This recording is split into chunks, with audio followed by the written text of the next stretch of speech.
Esto es Estudios de la Biblia Día a Día. Bienvenidos a la serie Desde el Principio, día 125. La lectura de hoy es en Génesis 39, versículos 13 al 20.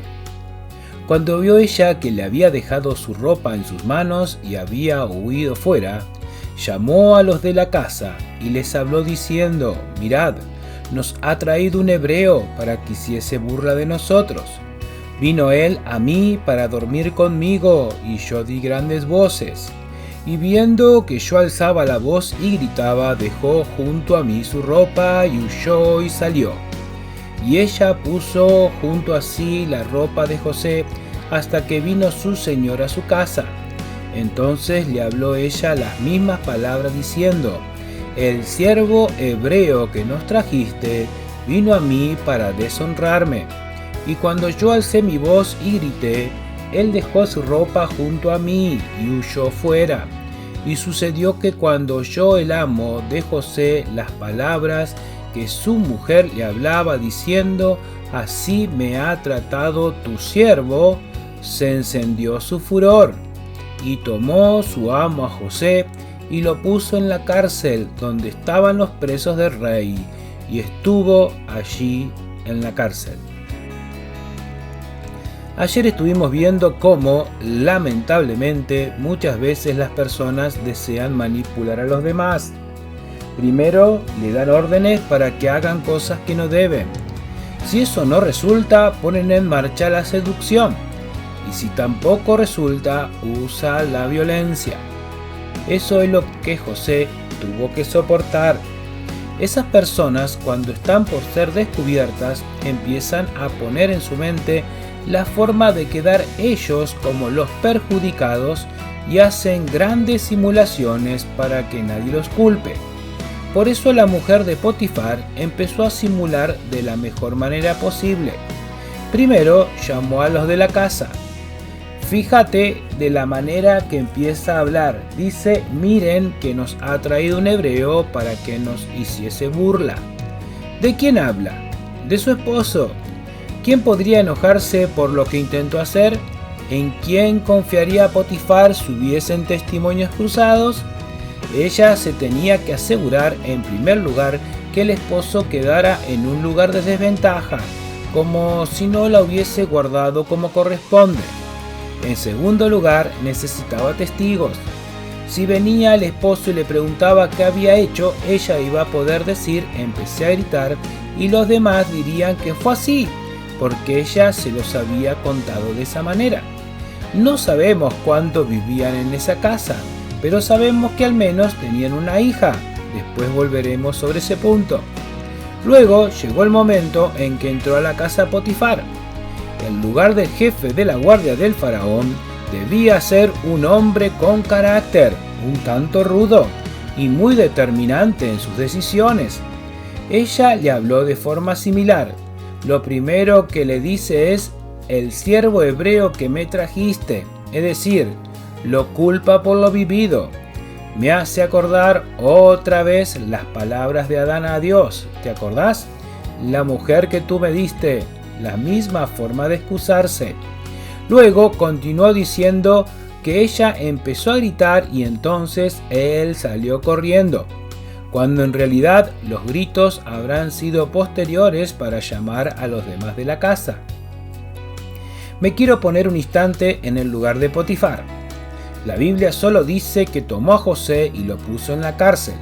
Aparentemente la frase está diciendo que él personalmente hizo eso. Si el escrito diría que mandó a poner en la cárcel, querría decir que mandó a hacerlo, pero no lo hizo personalmente. Lo que sí dice también es que Potifar se enojó cuando la mujer le dijo: así me ha tratado tu siervo. Su esposa le estaba diciendo que él tenía a el esclavo en un lugar demasiado alto, que él la había dejado expuesta, al igual que a su hija, y que la culpa, en pocas palabras, la tenía él por confiar tanto en ese muchacho y, entre comillas, hebreo. Lo pongo entre comillas para resaltar la forma despectiva en que usaba el término, pues lo reitera varias veces. Pero ese enojo, era por José. Aquel hombre que estaba acostumbrado a desafíos difíciles a lo largo de su vida, se veía en medio de una decisión pronta y difícil. El delito por el que acusaba a José era digno de muerte, pues era en contra de la mujer del segundo hombre en autoridad de todo Egipto. Muchas veces digo que me hubiese gustado estar en tal o cual historia de la Biblia para mirar los gestos de las personas.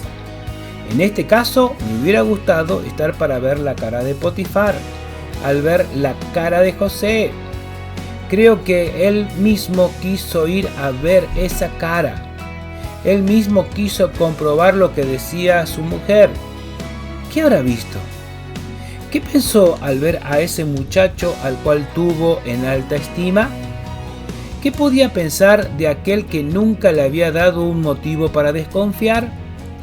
¿Qué podría hacer con el que él mismo había comprobado que Dios estaba con él? ¡Qué decisión! Pero Dios sigue obrando. A la mujer le falló la presión sobre José y creo que también le falló sobre Potifar. No sé qué vio Potifar en la cara de José, pero creo que siguió viendo al joven hebreo que daba confianza. ¿Por qué pienso eso? Porque José había sido acusado de intentar abusar de su propia esposa. Había salido desnudo delante de todos los que cruzó camino al lugar de vivienda, y muchos testigos habían sido convencidos por ella del hecho en que se lo acusaba. Además, era un delito de muerte, y aún así, enojado, Potifar lo lleva a la cárcel. Me llena de paz nuevamente el poder saber que Jesús pudo decir 1700 años después en Mateo 5, como veíamos ayer: bienaventurados sois cuando por mi causa os vituperen y os persigan y digan toda clase de mal contra vosotros, mintiendo. Muchas veces tratamos de explicar qué es ser bienaventurados. Usamos muchas palabras, pero José pudo comprobar en carne propia que ser bienaventurados es el poder comprobar que el poder de Dios está sobre todo poder humano, sobre toda peste, sobre todo virus, como pasó en el 2020. Y si nos alcanzan, es porque Dios lo permitió para hacer algo en nosotros. Preguntas para el día de hoy. ¿Qué ve la gente cuando ve nuestro rostro? ¿Hay algo que pueda alguien hacerte si Dios no lo permite? Oremos. Querido Padre Dios, gracias porque sé que tú estás sobre todas las cosas. Gracias porque puedo poner mi corazón confiadamente en tus manos. Ayúdame a nunca perder de vista eso y mucho más en esos días que se presentan difíciles en mi vida. En el nombre del Señor Jesús. Amén. Gracias por llegar hasta aquí escuchando el audio completo. Te invito a poder leer cada estudio de cada día del libro de Génesis en nuestro sitio web estudiodelaBiblia.com. Allí no solo encontrará cada estudio para leer, sino también el acceso a YouTube y Spotify para poder escuchar el audio de cada estudio, todo totalmente gratuito. Y además ofrecemos un cuadernillo de más de 170 páginas donde usted podrá trabajar un poco más cada día de estudio. Puede consultar para adquirirlo en el canal de WhatsApp Estudio de la Biblia Día a Día.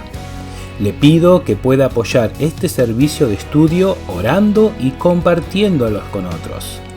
Muchas gracias y que Dios bendiga su vida grandemente.